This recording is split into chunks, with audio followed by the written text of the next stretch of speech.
The caterer walks straight past my husband and holds a clipboard out to me. Before we bring in the warming cabinets, I need the studio owner's approval. Evan's smile goes rigid. I stand in the doorway wearing flannel pants, one sneaker, and the gray wrist brace I'm supposed to keep dry. Behind the caterer, two men balance a linen-draped table between shelves of cut glass. 30 members of Evan's family are drinking champagne around my workbenches. His mother looks at my bare foot. "Mara, you're lucky Evan's allowing you in here. You should be resting." Evan touches my good elbow. "Lena, she's on medication. I'm handling everything." While I recovered upstairs, my husband filled my private studio with his family, ordered a catered anniversary dinner, and called my work clutter. Now the caterer is asking me to approve it. What I can't understand is why Evan looks frightened. Lena Ortiz keeps the clipboard extended. She knows perfectly well who I am. 3 years ago, I restored 6 amber leaded glass windows for her first restaurant, including the one her contractor swore was beyond saving. She brought me coffee every Friday morning and watched me rebuild the border one cracked diamond at a time. Tonight she's wearing a black catering jacket, silver hoops, and the expression she uses when someone has put mayonnaise where aioli was promised. "Mara," she says. I look past her. My cutting table has been pushed against the north wall. A white cloth covers it, but I can see the iron handle of my grozing pliers sticking out beneath one corner. My grinder is on the floor beside a tower of folding chairs. Someone has arranged votive candles along the bench where I keep copper foil, alcohol, and flux. 3 open boxes sit under the sink. My boxes. They're labeled Bellwether Hotel, East Transom, Hartwell Entry, and Private Do Not Move. The last one has been opened. "Where's the blue house?" I ask. Evan leans closer, lowering his voice. "Can we not do this right now?" The little copper-framed house has hung in the west window since we finished renovating the studio. Blue roof, crooked chimney, one clear square for a door. It was the first thing I made here that wasn't for a client. Evan used to call it our mortgage ornament because we'd been too broke to buy actual decorations. Celeste lifts one shoulder. Her dress is pearl gray, expensive in a way meant to appear effortless. There was a homemade trinket in the window. I had Gail put it somewhere safe. The florist needed the light. "It's in a drawer," a woman near the champagne whispers. Gail, apparently. I step farther inside. Pain pulses from my palm to my elbow. My surgeon warned me that pain makes people stupid about distance. A mug looks light until you pick it up. A door seems close until you try to pull it. I'm 9 days out from surgery, and this is the first time I've walked down the back stairs without Evan beside me. I woke because of the bass from a speaker directly below our bedroom window. Evan had told me the anniversary dinner was at Celeste and Martin's house. "Just sign off on the layout," he says. "Lena's being formal." "I'm being insured," Lena says. Celeste gives her a patient smile. "My son hired you. If there's a question, you ask him." The contract says the event is taking place in an active commercial workshop. Lena taps the paper. "For open flame service, the business occupant has to approve the floor plan." "It isn't a commercial workshop tonight," Evan says. Lena glances at the bellwether box. His hand tightens around my elbow. That's when I understand his fear. He hasn't just let his family into my studio. He has represented the room as his to offer, and he needs me to make that true after the fact. I take the clipboard. The floor plan is drawn neatly in blue ink. 6 round tables. A beverage station under the west window. 2 warming cabinets against the kiln wall, blocking the fire extinguisher. Sterno cans on the soldering bench. My flat file cabinet marked as Dessert Display. At the top, the client name reads Evan Vale / Cedar Vale Property Group. Cedar Vale is Celeste's company. "What am I approving?" I ask. Evan gives a tiny laugh for the people watching. My family, apparently. Approve his family, as if that's the choice, as if 30 people will vanish if I point out that a candle is sitting 6 inches from a roll of paper-backed copper foil. Lena waits. I circle the fire extinguisher with her pen. Then the warming cabinets. then every little black star marking an open flame. I don't approve this setup. Celeste's champagne glass stops halfway to her mouth. Evan says my name softly. It sounds like a warning delivered as affection. Lena takes back the clipboard. Thank you. She turns to her crew. Reverse the load-in main house plan. For 1 second, nothing moves. Then the room changes around Evan. The men with the linen-covered table pivot toward the door. A server gathers the votives into a plastic crate. Another lifts a tray of champagne flutes from my light table. Wheels squeak as the warming cabinets roll backward over the threshold. Celeste steps in front of Lena. The main house seats 12. We can seat 16, Lena says. The remaining guests can use cocktail tables in the living room and covered patio. It's 58 degrees. We have heaters on the truck. I did not pay for a patio dinner. You paid for dinner service at this address. The studio arrangement was conditional. Celeste turns on Evan. Fix it. He releases my elbow so quickly that my arm swings. Lena, he says, following her. Let's talk outside. She doesn't slow down. Aunt Ruth stands near the shelves with her napkin still folded over one arm. She's Celeste's younger sister, though nobody mistakes them for twins. Celeste enters a room as if expecting a portrait of herself. Ruth enters looking for the bathroom and the cheapest wine. Ruth eyes my brace. Did he tell you we were coming? Ruth, Celeste says. What? She's dressed for soup. A laugh escapes someone near the door and is immediately swallowed. I was asleep, I say. Ruth looks at Evan's back.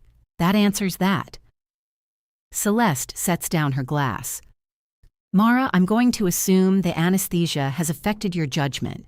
We can discuss your behavior after my anniversary. Martin has been sitting on a folding chair near the kiln, holding an untouched drink. He's a narrow man with silver hair and the careful hands of someone who has spent his life repairing watches. He looks at the blocked fire extinguisher, then at me. Cece, he says, we should move. This room was promised to me.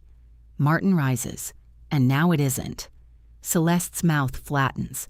40 years, and this is the dinner I get. That seems like something you should take up with the person who promised it. She stares at him. Martin carries his drink toward the house. It surprises me enough that I almost smile. Then Gail emerges from beside the sink, holding my blue glass house by its copper loop. I was careful, she says. She wasn't. A fresh crack runs from the chimney to the clear square door. My throat closes before I can stop it. Oh, Gail says. Was that already there? Evan comes back through the doorway. His cheeks are red from the cold, or from Lena. What happened?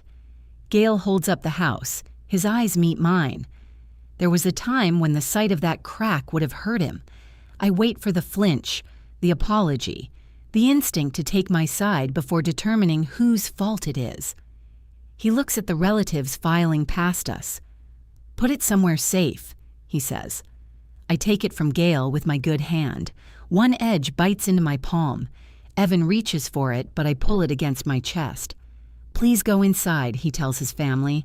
We're just adjusting a few things. Celeste passes me last. Her perfume is the same powdery rose scent that has clung to every birthday card she's sent Evan since I met him. You've made your point, she murmurs. I came downstairs. You knew what stopping the dinner would do to him. What would it do? Her gaze flicks toward Evan. You'll find out. She walks away before I can ask whether that is a threat or merely the family motto. The studio empties in less than 8 minutes. What remains is worse than the crowd. Rings from wet glasses, chair leg scratches in the old pine floor, a crushed strip of lead came, and the sweet chemical smell of the florist's adhesive. Someone has stuffed my shop towels into a black garbage bag. My work lamp has been unplugged, so a speaker could use the outlet. Evan shuts the door after the last server. Through the glass, I see his relatives crossing the yard under strands of rented lights. Celeste stands on the back steps, directing them with both hands, recovering command. You embarrassed me, he says. I set the blue house on the only clear shelf. You told me dinner was at your mother's. She changed her mind. When? He looks toward the window. When, Evan? Tuesday. It's Saturday. On Tuesday, he made me tomato soup and cut my pain pill in half because I said the full dose made the ceiling move. He helped me shower with my arm sealed in a grocery bag. He sat on the closed toilet lid and told me I didn't have to be embarrassed when I couldn't fasten my bra. Afterward, he took a call in the hall. He'd said it was work. You knew for 4 days. I knew she wanted it here. I didn't know it would become this production. There are printed menus. He rubs the heel of his hand against his forehead. You weren't supposed to come down. That lands more cleanly than anything else. He hears it after he says it. His face softens. I mean, because you need rest. You put a speaker under our bedroom. I told them to keep the music low. You moved my work. I supervised. My private box was open. Because you label everything like it contains plutonium. We needed to know what could be shifted. The word sits between us. I walk to the bellwether box and crouch. My right knee hits the floor first because I can't brace myself with my injured hand.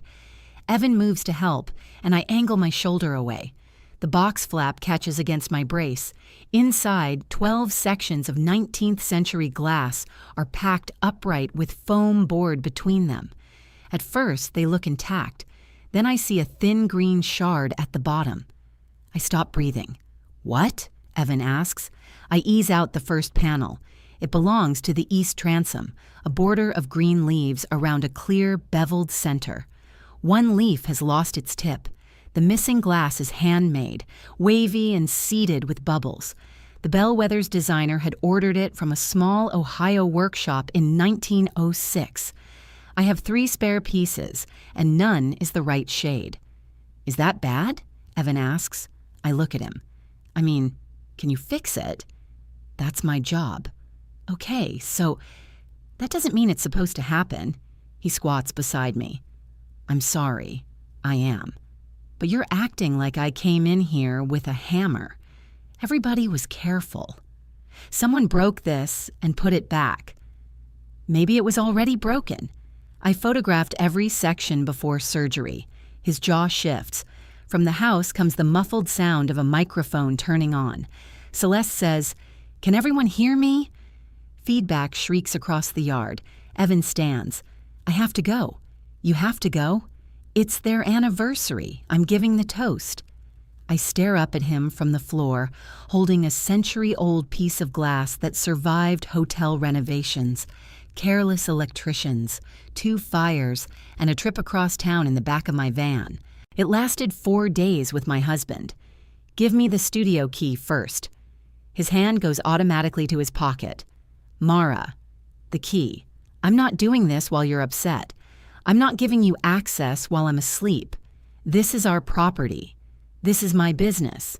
The building is behind our house, the house I spent 18 months helping you renovate, and I have thanked you for that for 6 years. That isn't the point. I'm starting to think it is. A burst of laughter comes from the dining room. Evan looks toward it, pulled by the sound. He takes out his key ring. The studio key is the long brass one between his car fob and the cedar tag his mother gave him when he joined her company. His fingers close around the keys. If I give this to you now, you'll turn it into a symbol. You already did. He slips the ring back into his pocket. I'll sleep in the guest room tonight, he says, as if he's the one drawing a boundary. Tomorrow, when you're calmer, we'll figure out how to repair the panel. He heads for the door. Evan. He pauses but doesn't turn. What did you promise your mother? The back of his neck reddens above his collar. Tonight, I say. Why did it have to be my studio? Celeste's voice rises through the microphone, thanking everyone for honoring the Vale family's 40 years of love, loyalty, and shared success. Evan opens the door. Please don't make anything else difficult, he says. Then he leaves me with the broken glass and locks the studio door behind him. The lock catches, but the inside handle still turns. Evan has secured the door against people coming in, not considered what it feels like to be the person he leaves behind. I photograph the broken leaf in the bellwether panel, then the shard in the box, the rings on my table, the bent strip of lead, the scratches on the floor. My phone keeps slipping in my left hand and half the pictures come out crooked. I take them again. Through the west window, Celeste's rented lights turn everyone in the yard a flattering gold. Her toast drifts through the glass. 40 years teaches you that a family can accomplish almost anything when everyone contributes. I wrap the damaged panel and mark the break with blue tape. My handwriting looks like someone else's. Applause swells from the house. I wait until it fades before I go inside. The cold makes my incision ache. I hold the blue glass house against my ribs, sheltered inside my flannel shirt, and cross the yard past stacks of unused chairs. One patio heater sputters above 4 relatives, eating braised short ribs from their laps. Ruth sees me and lifts her fork. The potatoes are excellent. The circumstances have seasoned them. Her husband coughs into his napkin. Inside, the dining room looks as if a linen store exploded. 2 round tables have been forced together beneath the chandelier, blocking one doorway. Martin sits at the end, cutting his meat into careful squares, while Celeste circulates instead of eating. She has recovered beautifully. She kisses cheeks, refills glasses, and tells the story of how she and Martin bought their first duplex, with a leaking roof and one working furnace. In her version, every hardship became charming once it produced equity. Evan is by the kitchen door with 2 men from Cedar Vale. He sees me and stops talking. One of the men, Dennis Holt, raises his wine glass. "There's the artist." "I thought you said she was under strict bed rest," the other says. "She should be," Evan answers. Dennis smiles at me. "Your space is incredible. Celeste showed us the pictures last week. Once it's staged properly, you could host a whole quarterly series back there. The room seems to tilt, though I haven't taken a pill since mid-afternoon. What kind of series?" Evan steps between us with the smoothness he uses when a contractor is about to mention an overage. "Dennis, they're serving dessert in the living room." Dennis misses the signal. "Owner receptions, historic preservation, local craftsmanship, wine. You demonstrating, maybe. It gives Cedar Vale a story beyond rent checks." Celeste arrives at his elbow. "We're still refining the concept." "In my studio?" "A conversation for another day," she says. "You already showed them pictures." "Your public website shows pictures." "My website doesn't show round tables." Evan takes my upper arm. "Come into the kitchen." I look down at his hand. He lets go. Lena is directing servers around the island, fitting plated desserts into every available inch. When Evan steers me through, she looks from my face to his and tells one of her assistants, "Take coffee out through the other door." The kitchen clears with suspicious efficiency. Evan closes the swinging door. "You came in here looking for a fight." "I came in because you locked me in the studio. You could open it from inside." "You knew about the reception series." "It's an idea." "You drew floor plans."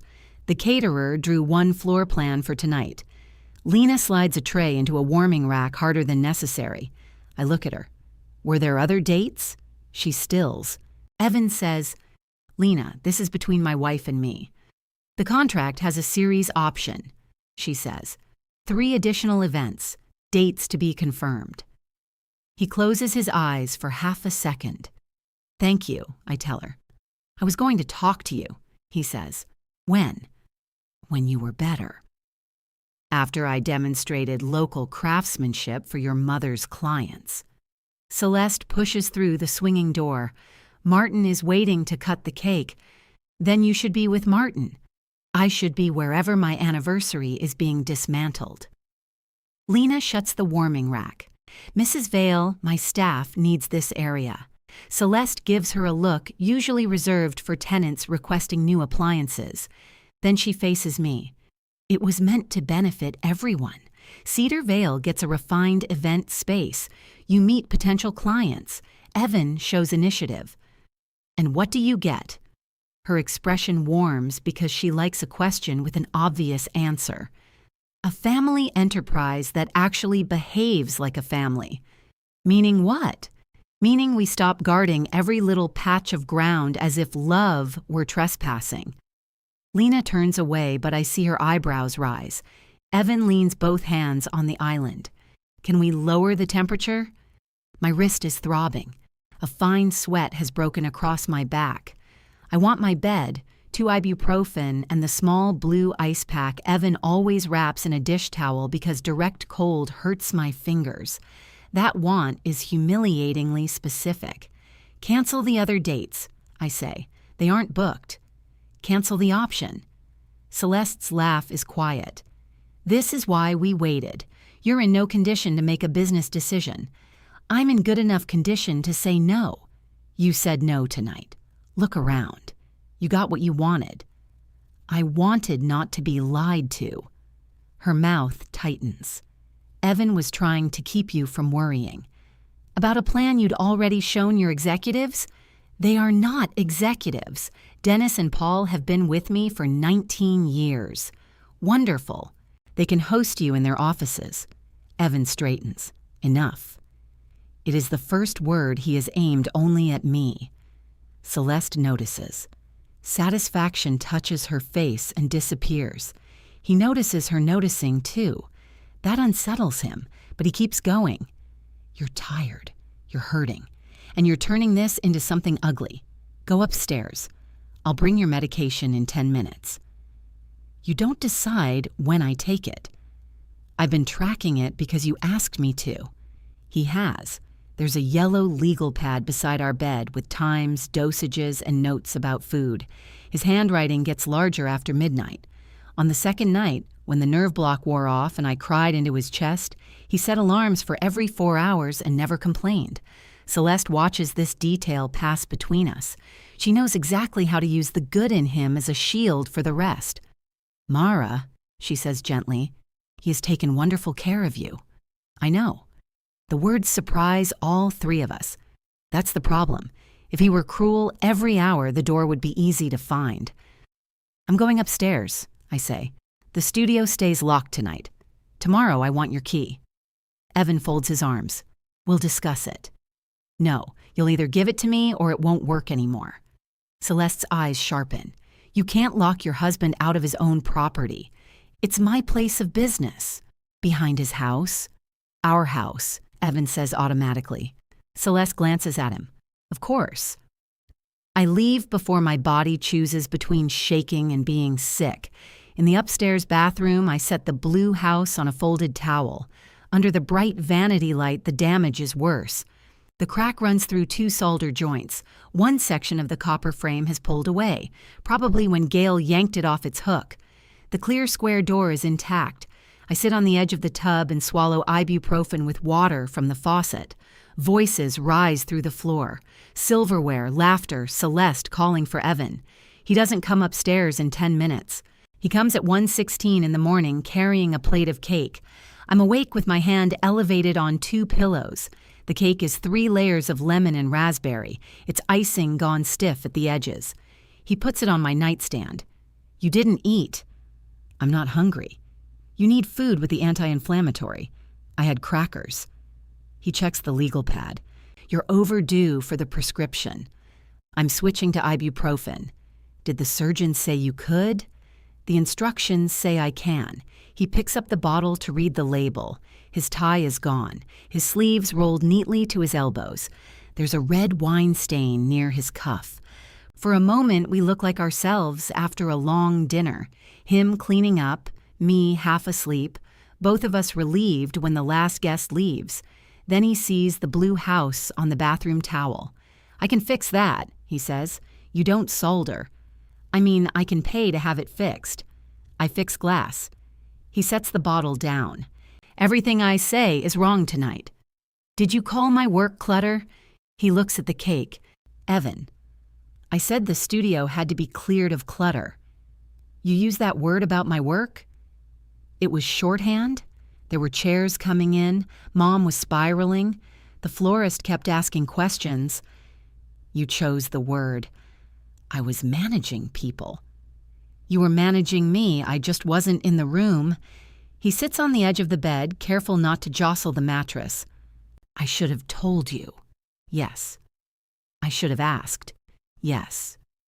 But you would have refused before hearing how it could help us. There it is. The apology opens like a door and leads back into the same room. You don't know that. I do know that. You hate having anyone in the studio. You acted like I needed written permission to bring Martin in and show him the new sink. I had a dismantled church window spread across the floor. He stepped over it. He stepped on a rubbing I spent 6 hours making. He apologized. To you. Evan's face goes flat with exhaustion. Do you hear yourself? I stare at him. You keep a ledger, he says. Every mistake, every favor. Every time my mother asks you for anything, you make it evidence that the Vales are using you. Your mother has never paid me for a single piece. And you've never paid me for the work I did on that building. The room goes very quiet. He looks as startled as I feel. During the renovation, Evan tore out rotten cabinets, installed insulation, and spent 3 weekends plumbing the utility sink with Martin. I paid for materials.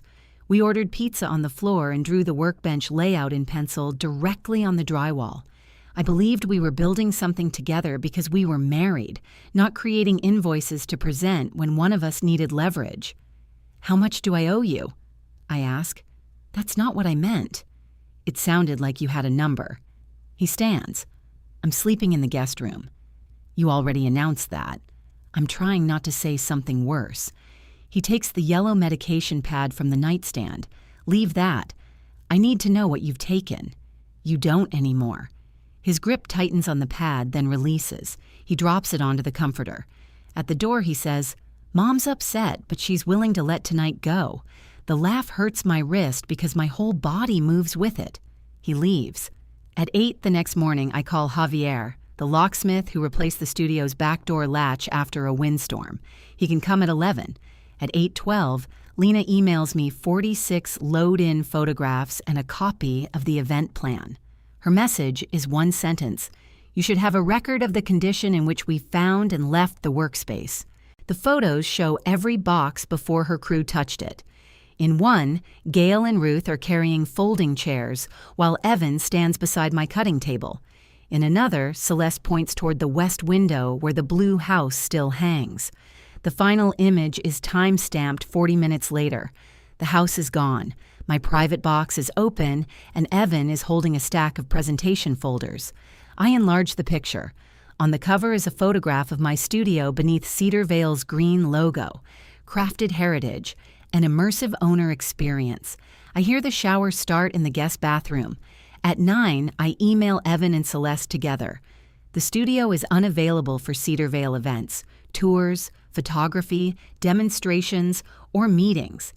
Any use of my name, work, or business images in company materials must stop immediately. The additional catering options are not authorized. Please confirm cancellation in writing. I attach Lena's contract page and the photograph of the presentation folder. Evan calls me from 10 feet away. I decline it. Celeste replies first. We will discuss as a family. I type, This is a business decision. Her answer comes quickly. Then you should prepare for a business response. At 11, Javier's van pulls into the driveway. Evan comes out of the house barefoot, his hair still damp. Tell him to leave. Javier looks from him to me. Change both studio locks, I say. Evan reaches into his pocket and pulls out his key ring. For a second, I think he's finally going to hand over the brass key. Instead, he closes his fist around it. Mara, if you do this, you're saying something you can't take back. I look past him at the west window. The hook where the blue house used to hang is empty. I already asked for the key. Javier opens his tool case. Evan stands in the driveway as the first screw comes out. My phone rings before the new lock is fitted. It's Amanda Pierce, the facilities director at the Bellwether Hotel. Her voice is courteous and strained. Mara, I just got off a call with Cedar Vale. We need to pause your restoration contract until some concerns about site access and project continuity are resolved.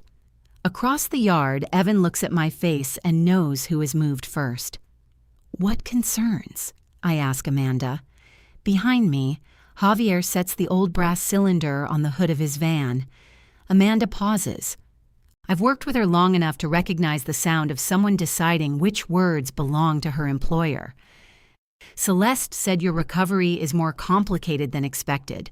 She also said access to the studio is disputed and some of the hotel's property may have been damaged during a domestic situation. A domestic situation she created. I'm not making a judgment. Did she tell you her anniversary party was in my workshop? No. Did she tell you her guests moved the bellwether panels? Another pause. No. I watch Evan walk toward me. I sent you condition photographs before my surgery, I say. I have photographs from the caterer showing how your property was handled last night. Give me until noon to send everything. You don't need to prove anything to me personally. I know, I need to give you something you can put in a file. Relief softens her voice. Send it directly to me. For now, don't do further work on the East Transom. That delay affects the schedule. I understand. Does the hotel? Mara. There's my answer. I'll send the file. Evan waits until I hang up. Was that bellwether? I walk toward the studio. What did Mom say? You tell me.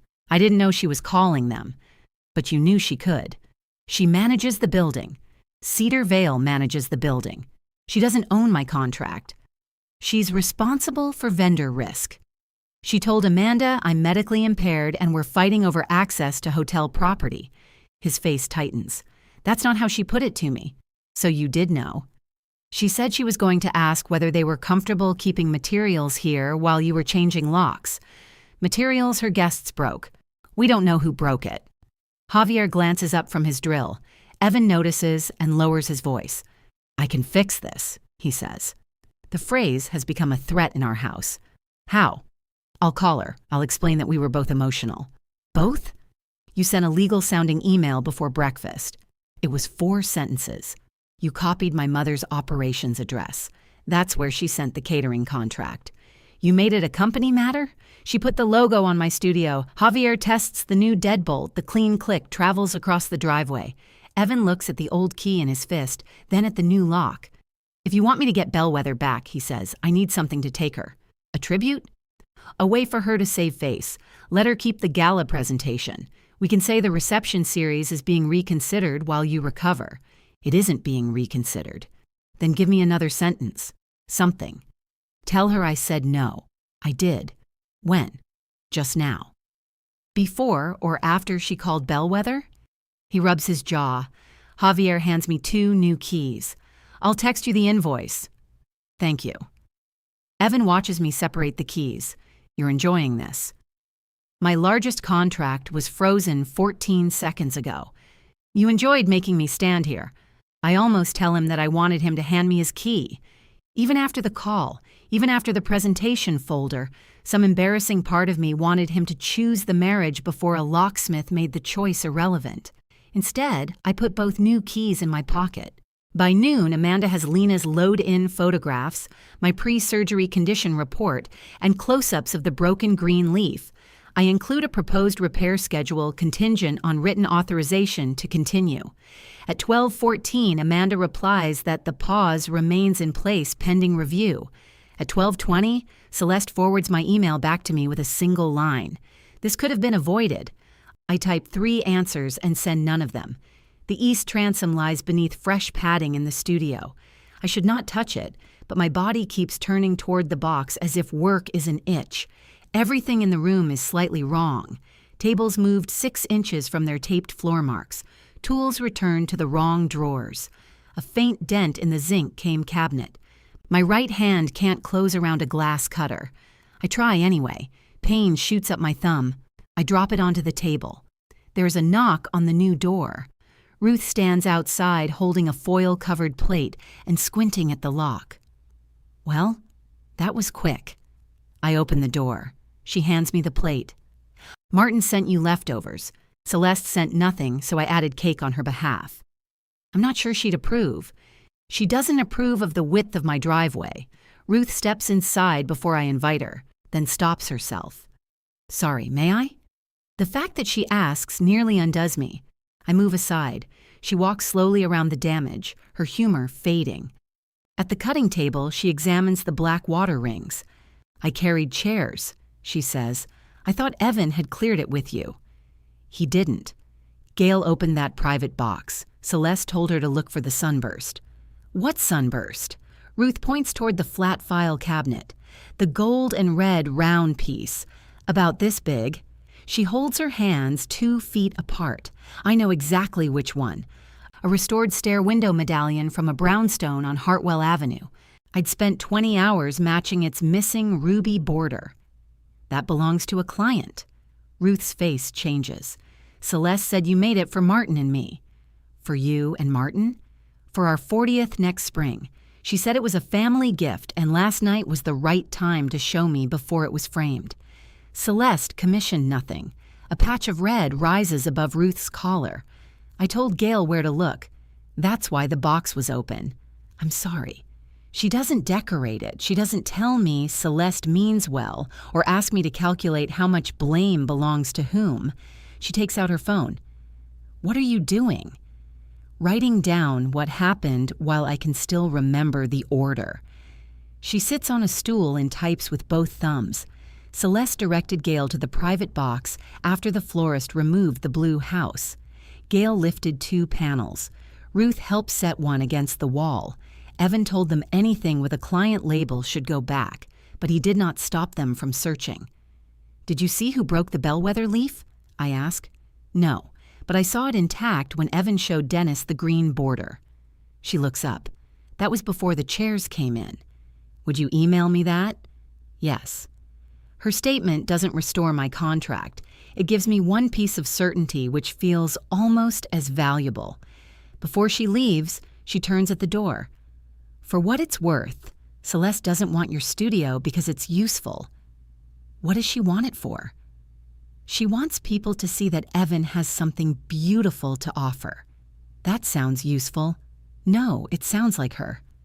That afternoon, Lena calls to ask whether I've eaten the leftovers. I don't know why everyone has assigned me cake, because casseroles imply death and fruit implies health. I tell her about bellwether. She swears in Spanish, then asks what equipment I actually need to keep the remaining jobs moving. A flat table, running water, lockable storage, ventilation if I sold her. The old pastry room behind the restaurant has all of that except proper ventilation. I can't pay commercial rent while bellwether's frozen.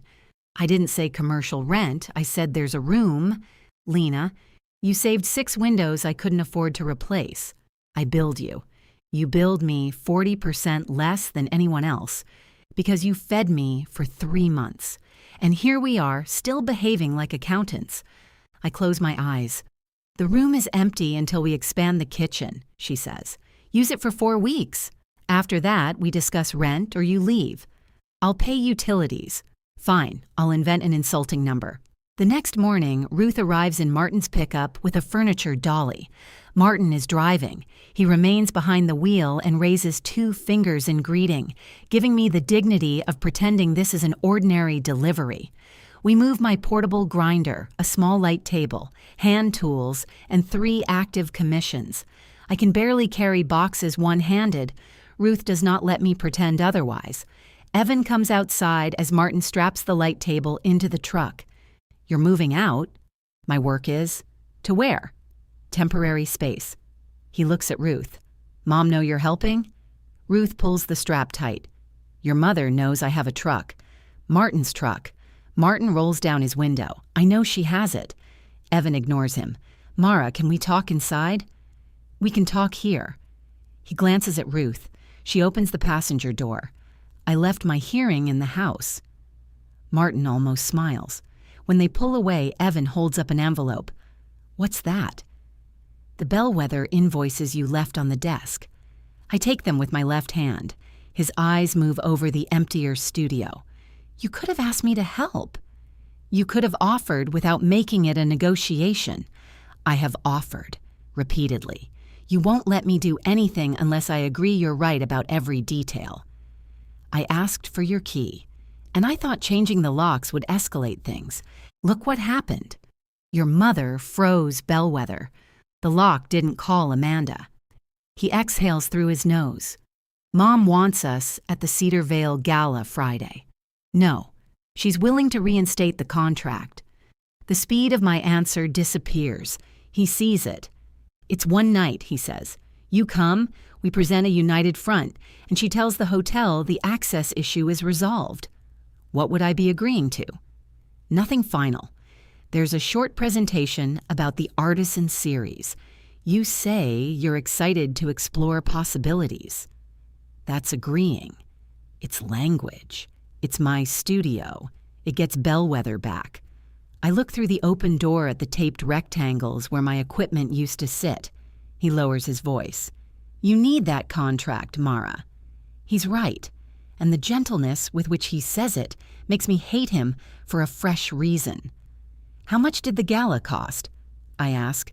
What? The caterer charged our joint card for your mother's dinner. $4,800. How much have you put into Friday? His eyes shift. I found the transactions that morning while separating business expenses, rentals, printing, a deposit to a lighting company. Evan's renovation coordination work for Cedar Vale has been accruing toward his new role for months, which means Celeste praises him while I cover the mortgage whenever his invoices are delayed. How much? About 600,000. It'll be reimbursed. When? After the quarter closes. Your mother's company has its own cards. This was faster. It was our household account. It's my money, too. So is the mortgage. His face hardens. There it is, the ledger. I walk into the house, open my laptop, and transfer my business income out of the account we use for household bills. I leave enough for my half of the mortgage and utilities through the end of the month. Evan stands behind me. What are you doing? Paying my share. We don't split things like that. You started billing me for insulation. I told you I didn't mean it that way. I believe you. I think you meant it in a worse way. He pulls out a chair and sits. His anger drains so suddenly that he looks tired. If this gala goes badly, she'll give the director position to Dennis. There it is, the thing under the thing. You offered my studio for a promotion. I offered an idea because I'm good at this. Because every property company in the city has the same rooftop cocktails and fake community events. Your work makes it real. My work. Our story. I look at him across the table we bought when the studio still smelled like fresh drywall. You should go to the gala, I say. Hope reaches his face too quickly. But I'm not paying another dollar toward it. I'm not preparing a demonstration. I'm not lending a piece. And I'm not saying I'm excited. His hope closes. Then why come? Because your mother wants to make a business response. I shut the laptop. I want to hear it. The bellwether lobby smells like beeswax, lilies, and money that expects to be remembered. Gold light from the restored ceiling fixtures pools over the marble. A string quartet plays beside the original elevator cage. Waiters move through the crowd carrying trays of bourbon cocktails, garnished with strips of orange peel. Evan stands at the registration table with Celeste. He wears the dark blue suit I bought him for our 10th anniversary. Celeste has chosen emerald silk that matches the Cedar Vale logo printed on the programs. They look coordinated enough to be running for office together. Evan sees my brace first. You came. I said I would. His eyes travel over my black dress. You look beautiful. Thank you. The compliment sounds sincere. So does the relief behind it. He reaches for my coat out of habit, and I let him take it because my right arm still won't bend comfortably behind me. Celeste watches the exchange. I'm pleased you've decided to be sensible. I decided to listen. That's generally the beginning of sense. Evan gives her a look. She smiles at me as if the last week has been a scheduling disagreement. Your seat is at our table. Dennis wanted you near the hotel investors, but I told him family belongs together. What does Dennis think I'm doing here? He thinks you're participating in a presentation. I told Evan I wasn't. Participating can mean many things. Lena appears with a tray of stuffed mushrooms. Her gaze lands on the three of us and she angles the tray toward me. Food? Please. She holds it low enough for my left hand. Celeste's lips purse. You're catering tonight. Lena smiles. You booked us 6 months ago. I wasn't aware you owned the company. I wasn't aware you thought I didn't. Evan closes his eyes briefly. Lena moves on. She has an attitude, Celeste says. She has a contract, I answer. That appears to be the modern substitute for charm. Amanda Pierce crosses the lobby carrying a tablet and speaking with the hotel's general manager. She catches my eye, gives me a small nod, and keeps walking. We haven't spoken since she confirmed that the Bellwether Review remains open. The East Transom is locked in Lena's pastry room, padded and untouched. Evan puts a hand at the center of my back. Can we have a good night? What does that mean? It means we don't have to solve everything in public. I didn't bring anything to solve. His hand drops. At dinner, I'm seated between Martin and Dennis Holt. Ruth is across from us studying her place card as if it contains legal advice. Celeste sits at the center of the table with Evan on her right. Dennis orders a second bourbon before the salad arrives. I'm sorry about your contract, he tells me. Are you? He considers this. I'm sorry it got tangled up in family politics. The restoration is good for the building. Then untangle it. He smiles into his glass. That's above my current pay grade. Current? His eyes flick toward Evan. Martin butters a roll with great concentration. Dennis lowers his voice. Celeste hasn't made the director announcement. I'm not voting. No, but apparently you're the presentation. Across the table, Evan is explaining the event schedule to Ruth. She turns her water glass slowly between her hands. I look at Dennis. Have you seen the studio proposal? 3 versions. Does any version say I agreed? The latest says you're an advisory partner. I'm not. His smile disappears. You should tell Celeste. I did. What did she say? That family businesses move faster when they don't get trapped in formalities. Martin sets down his knife. That sounds like Cece. Celeste hears her name. What sounds like me? Efficiency, Martin says. She accepts the answer because she likes it. After the main course, the lights dim. A screen lowers in front of the ballroom's north windows. The Cedar Vale logo appears over a photograph of the company's first duplex, the one with the leaking roof and single furnace. Celeste walks to the lectern as people turn their chairs. She gives the history I heard at the anniversary dinner. Polished for investors. Martin repaired boilers. Celeste collected rent. They bought another building, then another. She describes risk as if it were a language only she had the courage to speak. Evan watches her with the open, hungry pride that first made me love him. He doesn't simply want a title. He wants his mother to look at him the way he looks at her. The screen changes to a photograph of my studio.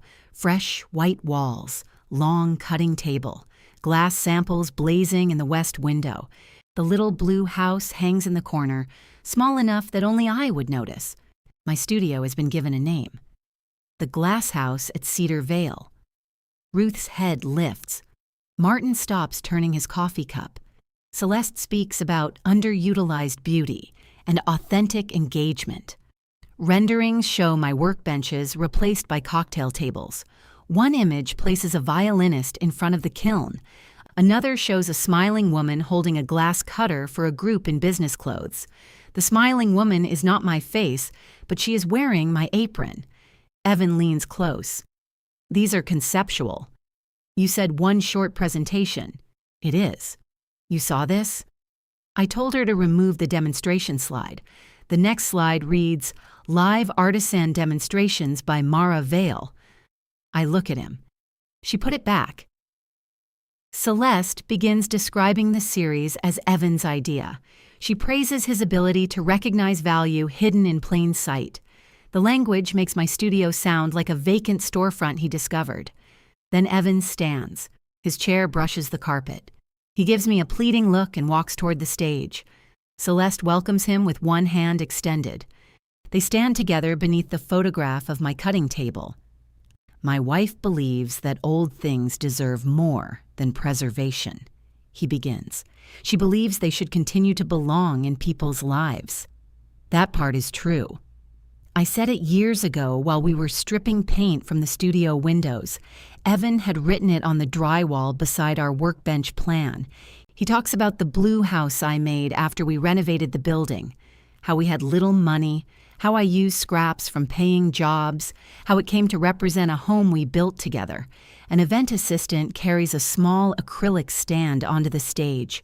The blue house rests on it. The crack runs from chimney to door beneath the ballroom lights. My injured hand goes cold inside the brace. He took it from the bathroom.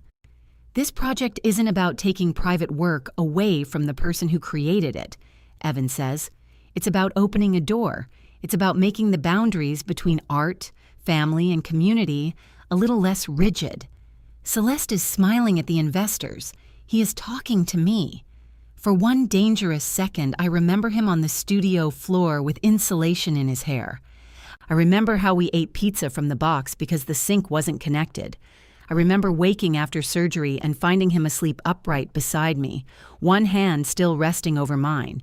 He sees the memory reach me. Hope loosens his shoulders. Then the screen changes. A rendering of the studio appears beneath the words, "Inaugural reception 6 weeks. Not reconsidered, scheduled." Celeste returns to the microphone. And because the strongest partnerships begin with clarity, we'll formalize the Glasshouse collaboration tonight. An assistant places 2 green folders on the lectern. Evan turns toward his mother. He didn't know about this part. Celeste calls my name. Every practical instinct tells me to stay seated. Let her finish. Let the room move on. Let Evan save face so he can restore the contract I need. Amanda is standing beside the ballroom doors. She looks from the green folders to me. I rise. My heels sink slightly into the carpet as I walk between the tables. Evan steps down to meet me, but I pass him and climb the 2 shallow stairs, alone. Up close, I can read the folder labels. Venue Participation Agreement. Insurance and Occupancy Authorization. Celeste speaks without covering the microphone. Sign the authorization. The participation terms can be adjusted later. You said nothing was final. Nothing is final until it's signed. Evan reaches the stage. Mom, give us a minute. This is your moment, she tells him. It's Mara's business. The words arrive late, but they arrive. Celeste's eyes harden. Which has been made possible by a family property. Our property, he says. You're welcome. There it is again, every gift becoming a hook when she pulls hard enough. I pick up the blue house. One copper edge is loose. Evan has polished the glass, but dust remains inside the crack where neither of us can reach without taking it apart. Celeste opens the authorization folder and turns it toward me. I'm not signing this. Her smile holds. Tonight is ceremonial. Then you don't need my signature. A few people shift in their chairs. Glassware taps softly as servers clear the back tables.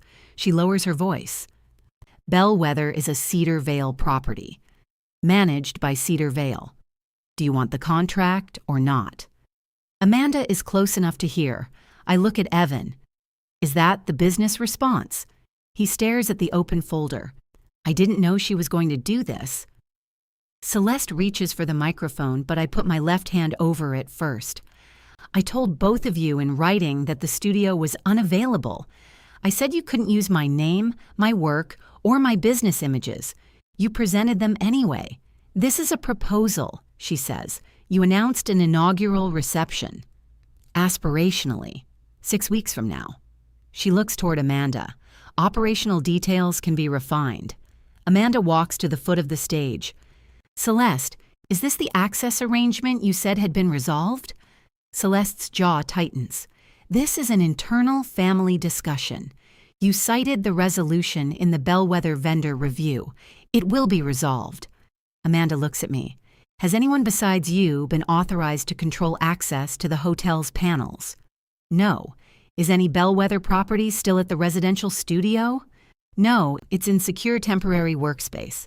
You received the address and storage photographs. I did. Celeste says, Amanda, this is hardly the venue.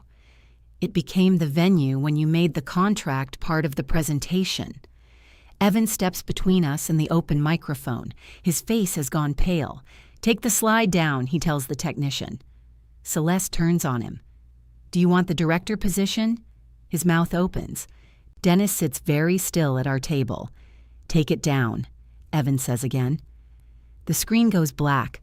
The room feels larger without my studio projected over it. I close the authorization folder.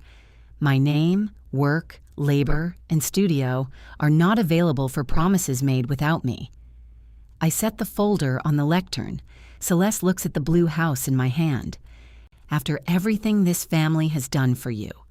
Martin speaks from the table. "Cece." She looks at him. "It was her studio yesterday," he says. "It's her studio tonight." Celeste's face changes as if he has broken a private rule. Ruth raises her water glass toward the server for a refill. "And the sunburst belongs to somebody on Hartwell Avenue, in case that's in version 4. Dennis coughs into his fist. I leave the stage with the blue house. Amanda follows me into the lobby.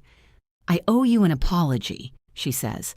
"I need authorization to continue the East transom. You'll have it in writing in the morning. The schedule will need revision." I sent one. I saw it. Celeste may object. The vendor contract is the hotel's. Cedar Vale advises on building operations. They don't approve conservation work. She made it sound like they did. She made several things sound that way. Lena appears beside us holding a glass of water. She gives it to me, then notices the house. "Oh, honey, it's repairable." "I meant you." I laugh once because she says it like an accusation. Evan comes through the ballroom doors. Behind him, Celeste is speaking to Dennis with clipped, furious gestures. Yes, the quartet has started again. "Amanda," Evan says, "could you give us a minute?" She looks at me. "It's fine." She leaves. Evan touches the acrylic stand still stuck to the bottom of the house. "Let me take that off." "Don't. It's adhesive. You could cut yourself." "I'll manage it at the shop." He puts his hands in his pockets. "I'm sorry." "Which part?" "All of it." "Did you know she scheduled the reception?" "I knew she was holding the date. I thought tonight was about getting you to consider it." "By projecting it onto a wall?" I kept telling myself I could slow her down after the gala. "You keep offering her things and planning to ask me later." He looks through the ballroom doors. Celeste has moved on to another group, already rebuilding the evening around herself. She said if I made the series happen, the director role was mine. I know. I've spent 12 years proving I can do more than coordinate roofers and chase permit offices. Dennis walks in with an MBA, and she treats him like the future. "So you gave her my future." He presses his lips together. "Did you know I would say no?" I ask. He takes too long. "Before my surgery, when you first showed her the pictures, did you know?" "Yes." The word is barely audible beneath the music. "Then why did you do it?" "Because I thought once you saw the opportunity, once it was real, you'd compromise.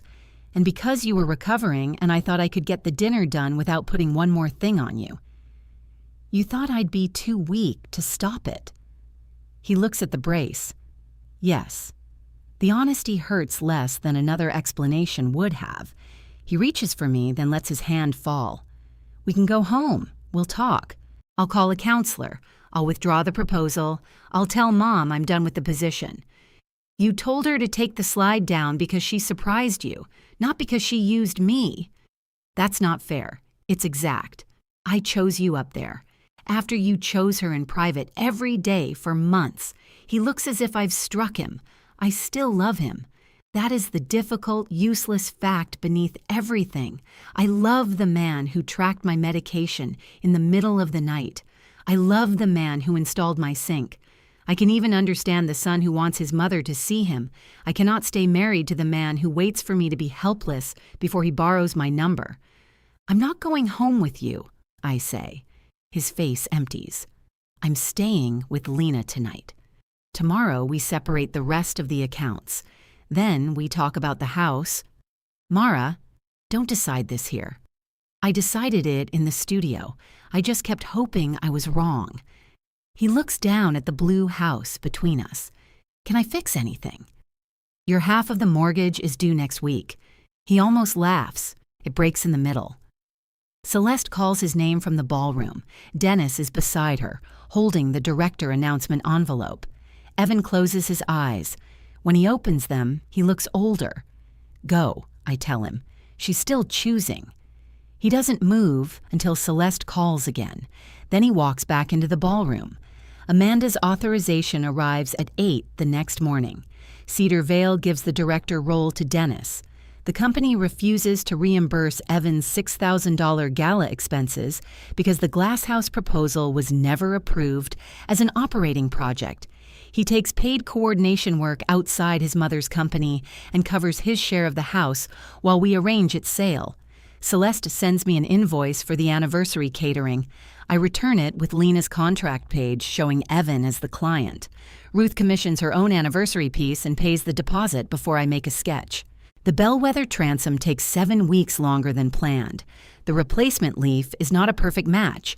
Under direct sun, it is slightly darker than the surrounding green, but Amanda approves it because the repair is honest and stable. By the time my wrist can hold a cutter again, I have leased a narrow brick workshop 2 blocks behind Lena's restaurant. It has ugly fluorescent lights, a deep sink, and 1 west-facing window. I repair the blue house there. I take it apart, clean the dust from the crack, and solder the broken line into the design instead of hiding it. When I hang it in the new window, afternoon light throws a blue shape across my cutting table. Beneath it, on a plain brass hook, hangs a single studio key. Mine.